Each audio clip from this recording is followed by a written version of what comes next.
hujan kasih sampo, kata si mamangnya. Kalau pakai minyak sayur lagi mahal.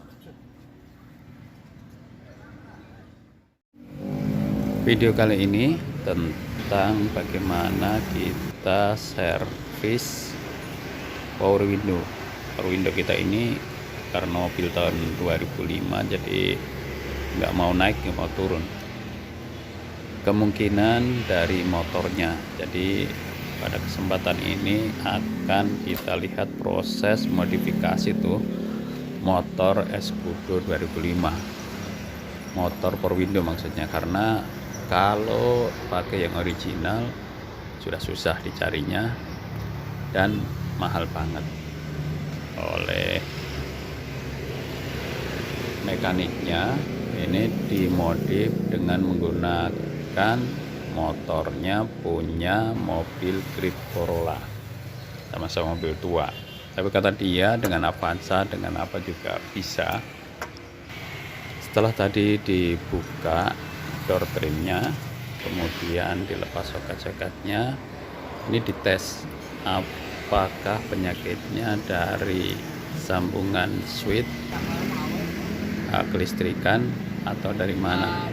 Tadi udah dilihat arusnya kuat, lampunya nyala, berarti memang bukan dari switch atau arus listriknya. Dilanjutkan dengan membuka mekanikal dari power window, yang di dalamnya nanti ada motornya atau regulator. Motor regulator ini biasanya yang bermasalah. Ini lagi dilepas, dicopot dari rumahnya. Setelah dilepas, berhasil dilepas, ini memang benar, ini motor yang ada di dalamnya itu sudah rusak, kurang berfungsi. Nanti akan diganti dengan motor dari punyanya power window kendaraan lain. Tadi dibilangnya dari Grid Corolla. Untuk melepas mekanikal ini ada 2 baut di atas dan 1 baut di bawah. Ini yang dikendori.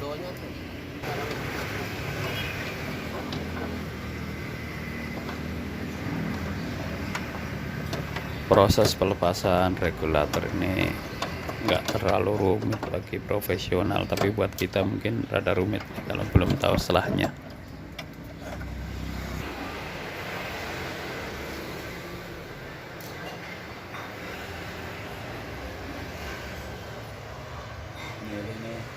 Itu punya grid juga.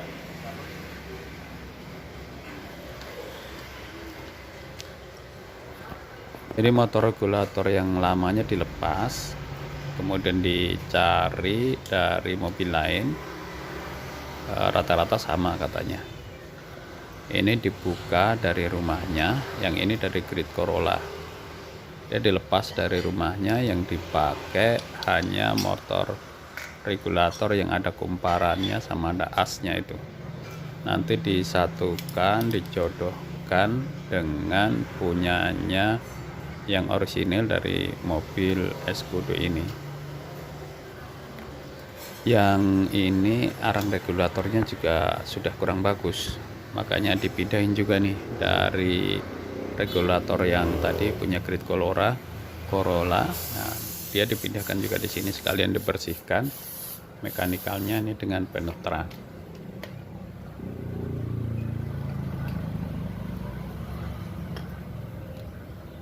Itunya juga ditukar berarti ya?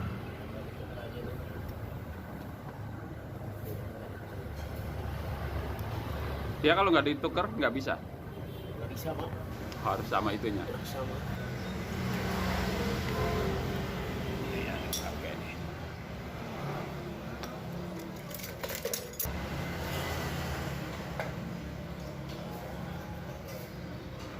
Yang rada rumit itu memang memasang perindilan-perindilan yang kecil semacam spi, kemudian arang regulator, kemudian ada semacam transistor ya.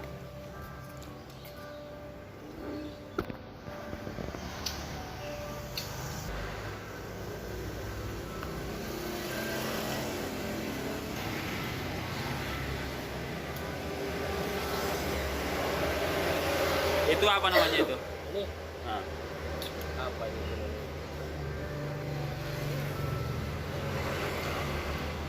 Kayak model buat biar kenceng aja, Pak. Ini kan aslinya ada, cuman ini udah nggak ada. itu nggak ada fungsi listriknya, nggak ada dia. Nggak ada. Oh, ini apa namanya?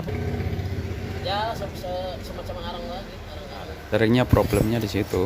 Arang dari dinamonya itu sudah habis sehingga nggak connect. Ini minyak sayur.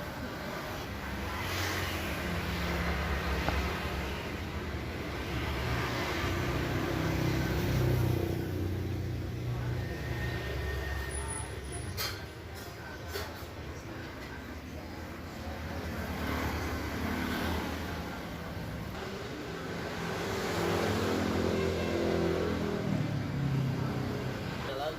Oh, ada soketnya sendiri ya.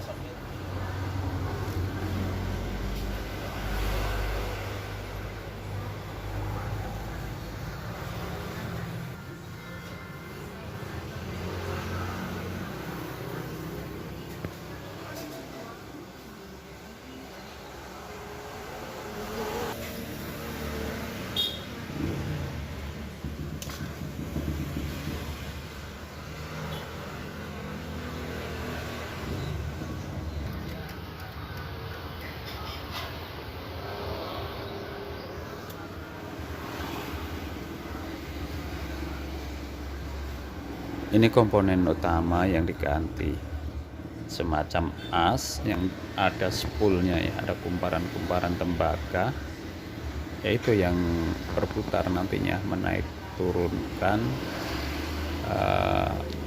jendela kacanya. Ini aslinya cuman ganti ini, cuman tadi spoolnya udah kurang bagus, kalian diganti. Rumahnya juga pakai rumah bawaannya, jadi yang punyanya Escudo orisinilnya ditinggal, itu diganti dengan rumah-rumahnya yang dari Grid Corolla tadi pasang, ternyata sama aja, tinggal jangan lupa apa namanya, seal, kemudian seal karet itu kemudian ditutup, tinggal dikencengin. Prinsipnya seperti itu sih.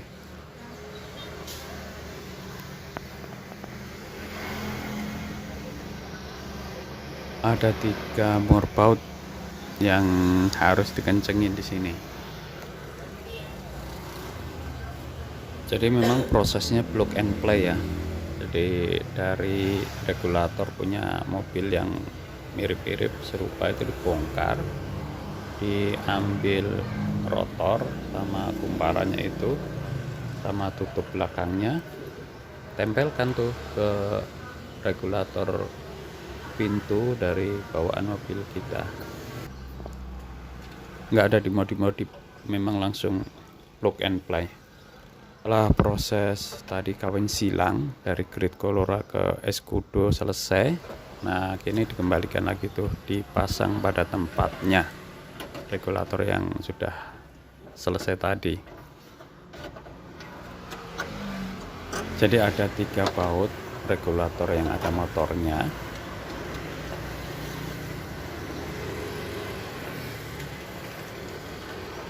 Kemudian ada 3 baut juga untuk regulator yang tempat rumah kacanya itu, yang naik turun. 3 itu rinciannya 2 di atas, 1 di bawah. Setelah rumah regulatornya atau regulator itu terpasang pada tempatnya, pada pintunya, ini dicoba dialirin arus, kemudian dari switchnya alhamdulillah tuh, dan selesai. Berarti memang tidak bisa berfungsi. Nah tadi regulatornya itu berasal dari mobil yang pintu kiri, nah ini dipasang di pintu kanan, jadi harus dibalik biar naik turunnya itu sesuai. Oh tadinya kebalik. Yang dibalik itu arus dari switchnya ya.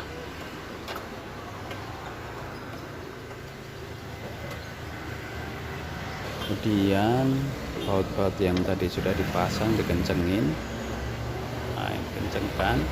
Kemudian rumah kacanya dipasang lagi di tempatnya, kacanya dipasang di rumahnya lagi, bautnya dikencangkan lagi.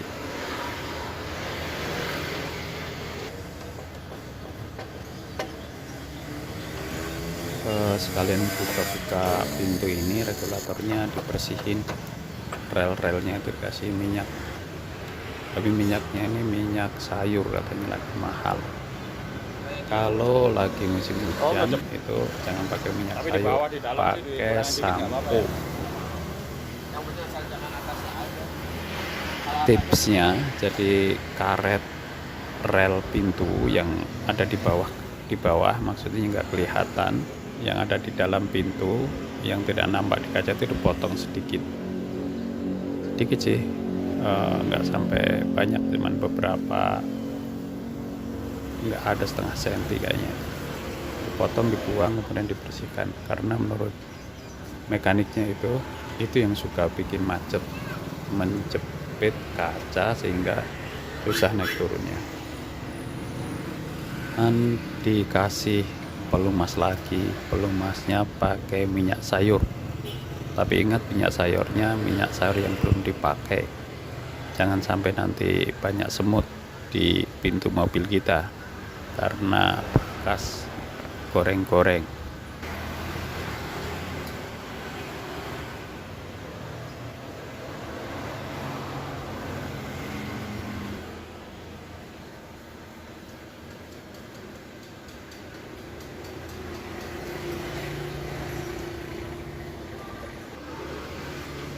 Setelah dilumasin, dipastikan lagi soket-soketnya terpasang, kemudian baut-baut yang ada dikencengin lagi, dipastikan sudah benar-benar kencang, baru ditutup lagi door trimnya.